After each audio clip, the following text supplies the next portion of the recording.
Midnight on the Moon, Chapter 3. Chapter 3. Open Sesame. The fourth M thing must be out there, said Annie. Beside the door was a button with the word open on it. Annie reached for the button. Wait, Jack grabbed her hand. There's no air on the moon, remember? Oh, right, but we have to go out and find the M thing. Let's see what the book says, said Jack. He pulled the book out of his pack. Shush, come here, come here. He pulled the book out of his pack. He flipped through it until he found a page that showed the surface of the moon. He read aloud. It takes 14 Earth days to equal 1 day on the moon. No air protects the moon from the sun's rays, so daytime heat reaches 260 degrees. Jack looked at Annie. I told you our blood would boil if we went out there, he said. Yuck, said Annie. Jack read from the book again. Moon scientists wear spacesuits, which have controls to keep them from getting too hot or too cold. They have tanks, which provide air for 2 hours. Where do we get spacesuits? Asked Annie. She looked around, then trotted down the hall. Maybe there. Jack was studying his map. Let's try the spacesuit storeroom. Don't look at the map, said Annie. Look at the real room. There's a ton of space stuff in here, she said. Jack went to look. Bulky white suits hung from hangers. Air tanks, helmets, gloves, and boots sat in neat rows on the shelves. Wow, it's like the armor room in a castle, said Jack. Yeah, with huge armor, said Annie. Let's pick out the smallest stuff, said Jack. The suits can go over our clothes. Annie found the smallest white suit, and Jack found the next smallest suit. They stepped into them. Then Annie locked Jack's air tank into place. Thanks, he said, and he did the same for her. Thanks, she said. Gloves, said Jack. He and Annie pulled on white gloves. Boots, said Annie. They each put on a pair of huge white boots. Helmets, said Jack. He reached for a helmet. Wow, they're pretty light, he said. I thought they'd be more like the knight's helmets. Jack and Annie put the helmets on. They locked each other's into place. So there is Jack and Annie putting on each other's helmets. I can't move my head right or left, said Annie. Me neither, said Jack. Let's try walking. Jack and Annie moved clumsily around the room. Jack felt like a fat snowman. Close your visor, said Annie. They both closed their see-through visors. Cool air filled Jack's helmet. I can breathe, yelled Annie. Her voice boomed into Jack's ears. Ow, said Jack. Talk quietly. We have two-way radios inside our helmets. Sorry, whispered Annie. Jack put the moon book back in his pack. Then he slung the pack over his shoulder. Okay, he said. Remember, we only have 2 hours of air in our tanks. So we need to find that fourth M thing really fast. I hope we can find it, said Annie. Me too, said Jack. He knew they couldn't go home until they did. Let's go, said Annie. She gave Jack a little push. Watch it. No goofing off, he said. We don't want to fall over in these spacesuits. Just go, said Annie. Go. She pushed him out of the room. They walked back to the airlock. Ready, said Annie. Open sesame. She pressed the open button. A door slowly slid closed behind them, and then a door slowly opened in front of them, and Jack and Annie stepped out onto the moon. Chapter 4, Moon Rabbits. Oh, wow, said Annie. She took a step forward, but Jack stood frozen. He wanted to get a good look at everything first. He stared at the ground. He was standing in a layer of gray dust as fine as powder. Footprints were everywhere. Jack wondered who had made them. He reached into his pack for the moon book. To his surprise, it was as light as a feather. Light as a feather, wow. He found a picture of footprints on the moon. He read, "The moon has no rain or wind to blow the dust around, so footprints will never wear away naturally, not even in 1 billion years." Oh man, said Jack. The moon was the stillest place he had ever been. It was as still as a picture, and its stillness would never end. Jack stared at the ink-black sky, a lovely blue and white ball ball glowed very far away.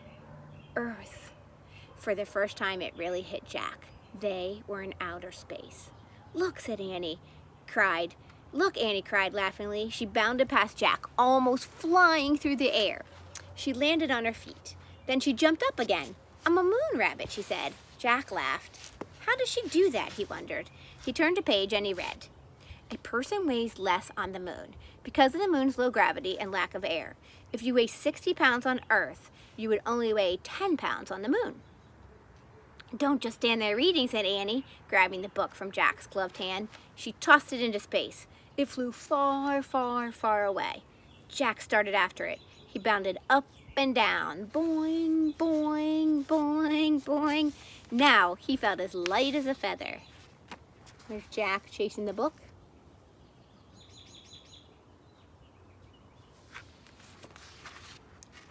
Look, he said to Annie, I'm a moon rabbit too. Where Jack boots hit the ground, moon dust gracefully sprayed into the air. The book had landed at the edge of a shallow crater. When Jack reached it, he tried to stop, but his feet slipped. Oh no! He fell right over and lay on his side. He tried to stand, but he was very off balance. He tried again, but the dust was just too deep, and his spacesuit was too clumsy. I can't get up, said Jack. You shouldn't have been goofing off, said Annie wisely. You goofed off first, said Jack. Now come on, help me up. Annie started towards him. Don't fall too, warned Jack. I won't, said Annie, moving very slowly. She half floated, half walked. Give me your hand, she said. Annie grabbed Jack's hand. She pressed her boot against his and pulled him up. Thanks, he said. No problem, said Annie. It was very easy. You were really light. Thank goodness, said Jack. It's impossible to get up alone. He picked up the moon book. It was covered with dust. He brushed it off. Oh, wow, look, said Annie. She stood at the edge of the crater. What is it, said Jack. A moon buggy, said Annie. The buggy was parked in the crater. It had 4 huge wheels. Let's go for a ride, said Annie. We can't, said Jack. We just have 2 hours of air in our tanks, remember? I bet we'll find the M thing faster if we take the moon buggy. Annie bounded into the crater. But we can't drive, said Jack. I bet I can drive this, said Annie. It looks easy. Come on. She jumped into the driver's seat. But Annie, you don't have a license. Who cares? There aren't any roads on the moon, or stoplights, or policemen either. She was right, Jack thought. We'll go slow, he said, and he climbed in beside her. Annie pushed a button labeled on. The moon buggy lurched backwards. Yikes, said Annie. Step on the brake, said Jack. Annie pressed a pedal on the floor. The buggy stopped with a jerk. Whew, she said. It must be in reverse, said Jack. Let me study this. But before he could study anything, Annie pushed another button. The buggy tilted back. Its front wheels started to rise in the air. Let me out of here, said Jack. Annie pushed more buttons. The buggy's front wheels landed back on the ground, and the buggy leaped forward. Slower, said Jack. I can't, said Annie. I don't know how. Annie steered the buggy over the tracks on the ground. The wide wheels kept it from sinking into the dust. Careful, said Jack. Excuse me. Careful, said Jack. The buggy zoomed out of the crater. Gray clouds of dust rose behind them as they took off across the moon. Ooh. Chapter 5. Hang on. Hang on. All my dogs have left me. I don't know where they are. I see them, actually. They're close by. Hang on. Annie drove the moon buggy over bumps and hollows. It bucked like a bronco. I'm going through there. She pointed to an opening between 2 mountains. Jack held onto the dashboard. The buggy bumped toward the opening and shot through. On the other side, the ground was even rockier. Look for the 4th M thing, said Annie, bouncing up and down. Jack groaned. Oh, looking for anything on the wild ride was impossible. Slow down, he said. How? Said Annie. Try pressing on the brake pedal on the floor slowly. Annie pressed on the brake. The buggy slowed down. Jack sighed with relief. The ride was still bumpy, but now at least he could take a good look at the moon. He'd never been to such a colorless, barren place. There was no green, no blue, no red, no water, no trees, and no clouds. Only giant gray rocks and craters and an American flag.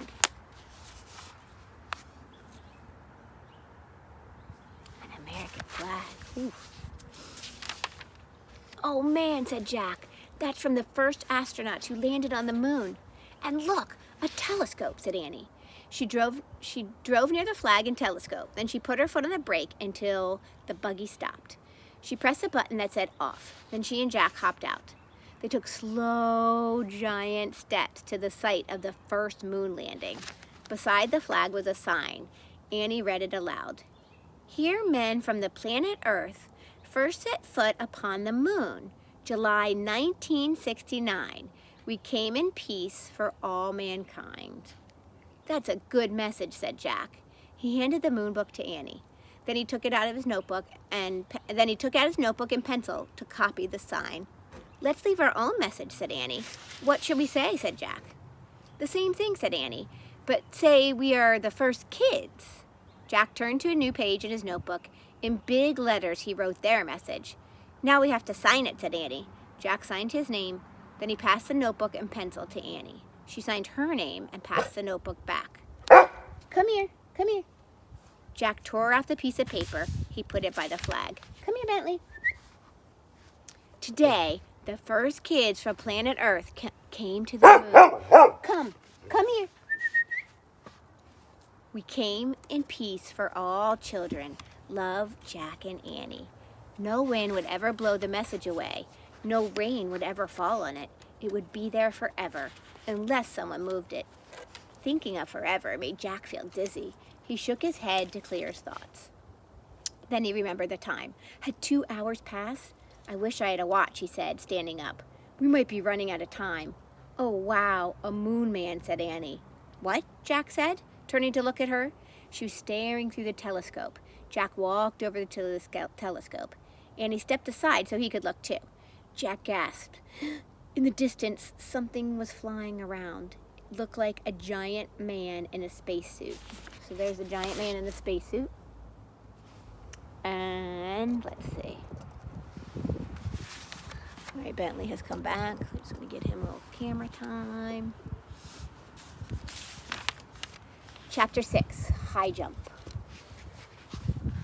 Who is that? Said Jack. I don't know, said Annie, but we'll soon find out. She started waving. No, said Jack. He grabbed her arm. Let's go back to the base before he gets here. Why? Said Annie.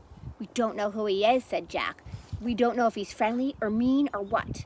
But we can't go back, said Annie. We haven't found the fourth M thing yet. We won't be able to go home.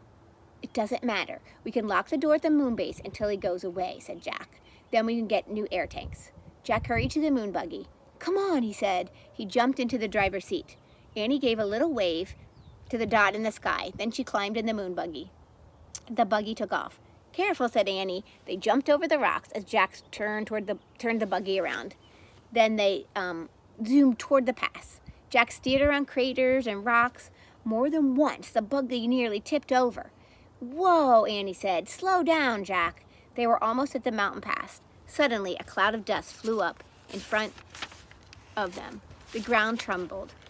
Wait, cried Annie. Wait. Jack, watch it, said Annie. Wait. Jack couldn't see a thing. He stepped on the brake. The buggy jerked to a stop.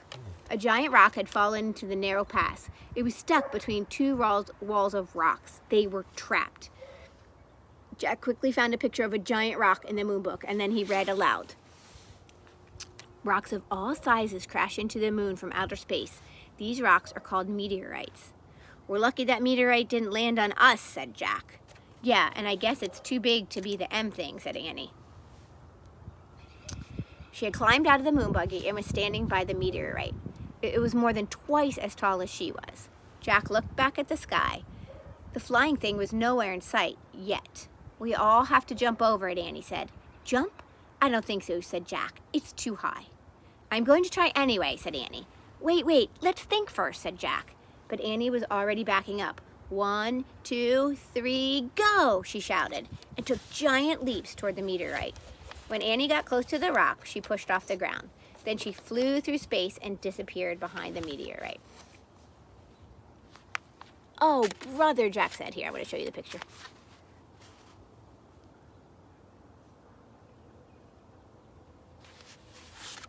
Oh, brother, Jack said. He backed up and took off toward the rock.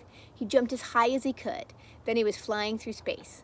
Jack hit the ground and fell face down into the dust. Okay, that's the picture. He fell face down in the dust.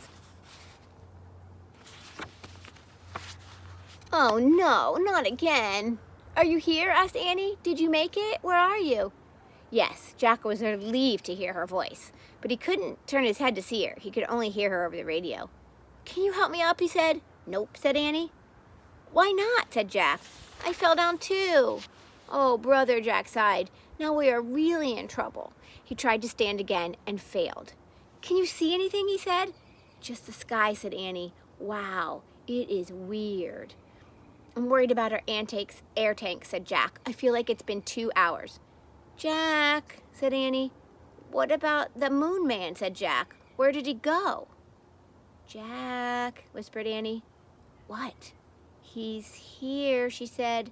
The moon man is here. He's standing above me. Uh-oh.